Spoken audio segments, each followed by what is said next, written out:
I've been contacted recently by several journalists and actually documentary makers who are really confused about the flocking of young people, especially these days, to the Christian church, to traditional Christianity, and especially to Orthodoxy. And one of the things that they're really interested in, they are confused about, is how these kind of like really old-fashioned, outdated ideas about man and woman and marriage and traditional relationships could possibly be interested to people who are born in the 2020s today or something like that. And so that's why I want to make a video about, to try and explain a little bit of the anthropology and understanding of man and woman. It's something that I have as a little bit of a pastime, so I'm not like a authority on the subject, but I have been studying it a lot, as it's absolutely central to my understanding of the work that I've been doing for the last 8-9 years, working with men. So in Christian thought, in the Christian faith, then man and woman are created differently, separately, for communion with each other. So not for competing with each other, but actually to be united with each other through the sacrament of marriage. Sacrament means something like the participation in a mystery.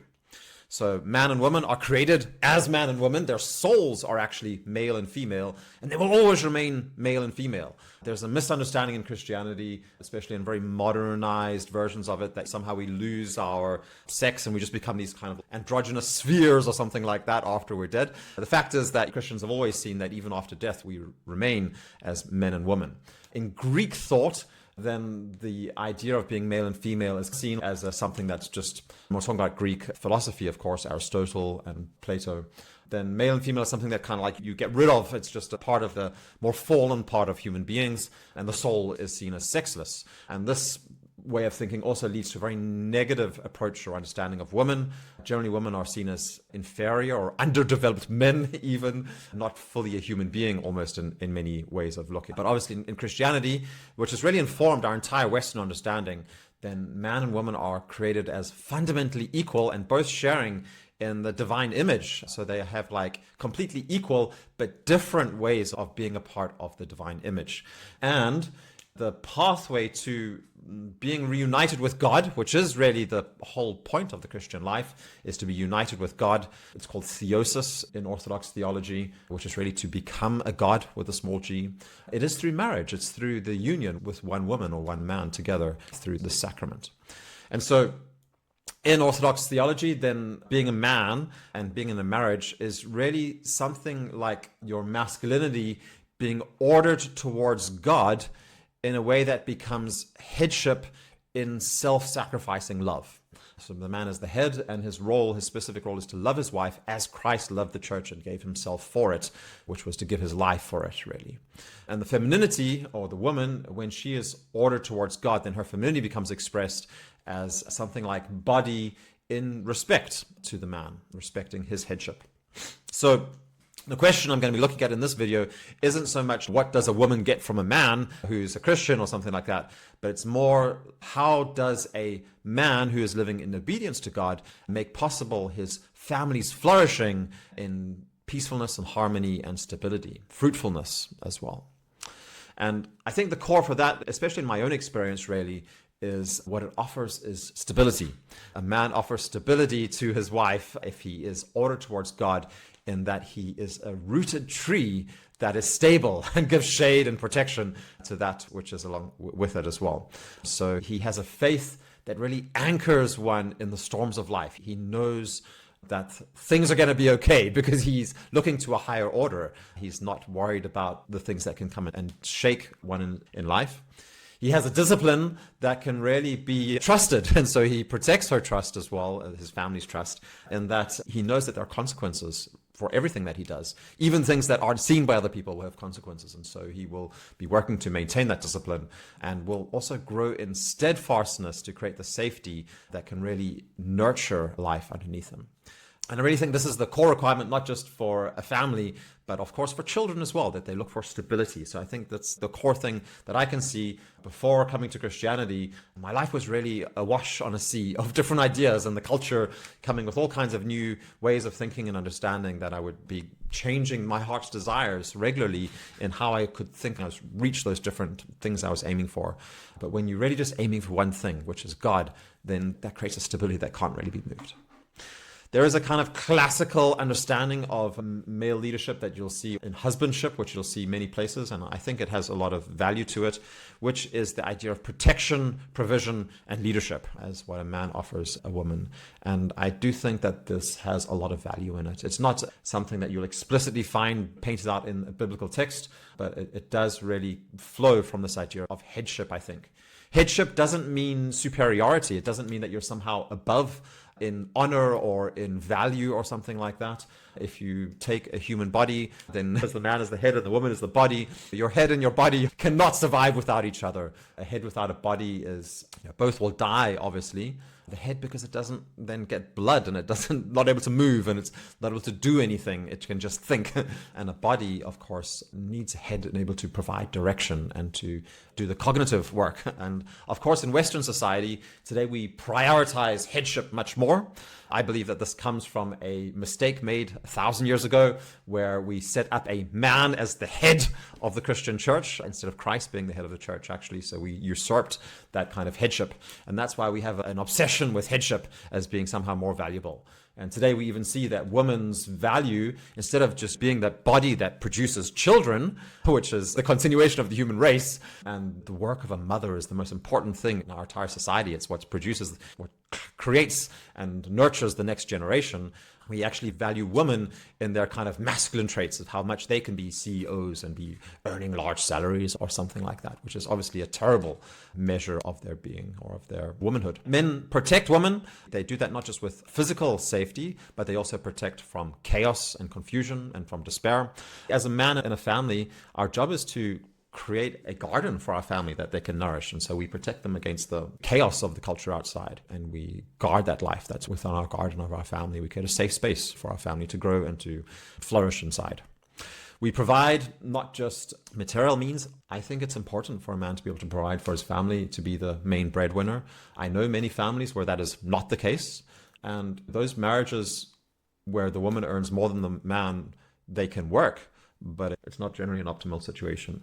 It doesn't foster the kind of dynamic that you want to have in a marriage. If you're looking for a wife, then you generally want to make a clear agreement that the man is going to be the main breadwinner and it's going to be his career that is going to be central. If you're already in a marriage, of course, where the woman is the main breadwinner, then that's just what you have at the moment. And you can look to perhaps slowly shift that, but obviously that's not going to be practical for a lot of families, a lot of couples. So that's just the way things are going to be. I think the reasons for this is that men have just developed, and men are generally, we have a different hormonal makeup, we have a different biological makeup that makes us more able to be out in the world and to take the knocks and bumps, tussles of being in the world. And a woman will have not just the physical body, but also the hormonal makeup to be with children and to nurture them and to take care of them and to be that mother that especially small children really require a mother's presence early on in their life as much as possible. There's a very specific connection of the baby coming out from the mother's body and being connected to it. And the breastfeeding, of course, is something that men will never be able to do as well. And that's just like at the biological level. I think there's also something deeper at the spiritual level as well. And then finally, the man should lead in his marriage as well. He does this through guiding as much as he possibly can, by providing basically through his actions as much as he can, not telling people what to do, but if people ask for advice, then that's obviously a great situation. But the man will guide a woman through her emotions. He will guide her through crises and difficult situations. He is the one who has the responsibility to know where the family is going. He is the strategist. And that means that the woman can, to a much greater degree, relax and not have to carry the weight of that responsibility of knowing where the family is going all the time. It exhausts women to have that responsibility. And for a man who's dedicated to God, who has his eyes fixed on God, then that is a role that will help him to grow in his strength and masculinity. The man also needs to govern his family to a certain extent. So he needs to be able to set up the structures that, knowing where the family needs to go, identifying the weaknesses and the problems, and having that strategic view. He has to be able to make decisions that are for the good of all. The man will obviously be tempted to make selfish decisions for his own benefit. But in reality, the role of the man is to sacrifice himself, to give himself, as we spoke about. So he should be dying 1,000 small deaths every day in giving his energy, giving his health, giving his time, and giving everything of his heart to be helping to flourishing in his family. And that's something that obviously he'll grow with as he realizes the responsibility of him having to carry the responsibility for his family. Then he'll see that, and he'll see how that's exactly the thing that he wants to do, because his eyes are set on God, onto that union with God. And he realizes that is the path to a good life, that everything will line up behind that as he goes into the relationship and sees how it just naturally leads that way. The woman, when she does that, she will respond in trust, also reverence for her husband, because she'll see that sacrifice being made for her. And so that will make her softer and more radiant and more giving and just emanating of life, because she won't have to defend herself or control things and be cynical. She'll feel safe. And that was what makes a fruitful marriage of a man who's able to lead and a woman who's able to receive that love and create that kind of joyful fruitfulness in the family as well. And that's, of course, where children come from as well, through that kind of union. That's why we really see in the Orthodox perspective, marriage, it's a synergy between a man and a woman, where when they step into these God-given roles, then things fall into place. In the Bible, we're told that man should not be alone. It's not good for man to be alone, but it's not good for woman to be alone either. And so marriage is really, as I said at the beginning, a sacrament. And that means it's participation in a divine mystery. It's participation into union with God. There really is in the Orthodox faith two paths to salvation, two paths to theosis. The one is to become a monk, which means to die completely to the world, to give up everything, personal ownership of land and goods, or you can't own anything. You can't even really prioritize your own family above anybody else, but you dedicate yourself to direct communion with God, and through prayer and through participation in all the other sacraments of the Orthodox Church. If you don't become a monk, then it is through your marriage that you will earn your salvation, that you learn to love your fellow human beings, and we grow into communion. This idea of theosis really goes through communion with other people. There's no shortcut around that. And so our faith believes that every single person is created in the image of God. And so we learn to love. And the place where we learn to love the most is in our marriage. It's with our spouse. And our children are the fruit of that. When a man takes on this role of being the image of the bridegroom, then that's how the woman will come to recognize Christ. And our job as men is said to present our wives holy and spotless without blame before the judgment seat. And how do we do that? We work on ourselves and we learn to sacrifice ourselves. There's an idea of something called kenotic love, like it's a self-emptying, kenosis, where you empty yourself through giving to others. And that's something that's very hard. It takes a lifetime to learn it. And we all start at different places. But through marriage, it's really a mechanism where one experiences the joy of being able to do that. I hope that was a good explanation for people, and love to hear your comments and reflections. And if you want to join in a community of men who are actually learning to do this together and supporting each other in doing this and keeping our eyes fixed on the mark of the sacrament of marriage, as opposed to just getting bogged down in the kind of like small daily battles and struggles. Obviously, we're going through those struggles, but we need to keep our eyes focused on that result that we're aiming for. Then we have an online community of men in core groups. You can find the link in the description below, and I'd be happy to answer questions about that. And you can come and join us at a Genesis workshop, which we hold every single month. So more information in the link below. Thanks for listening, and all the best with your exploration further into the ideas of marriage in the Orthodox Church.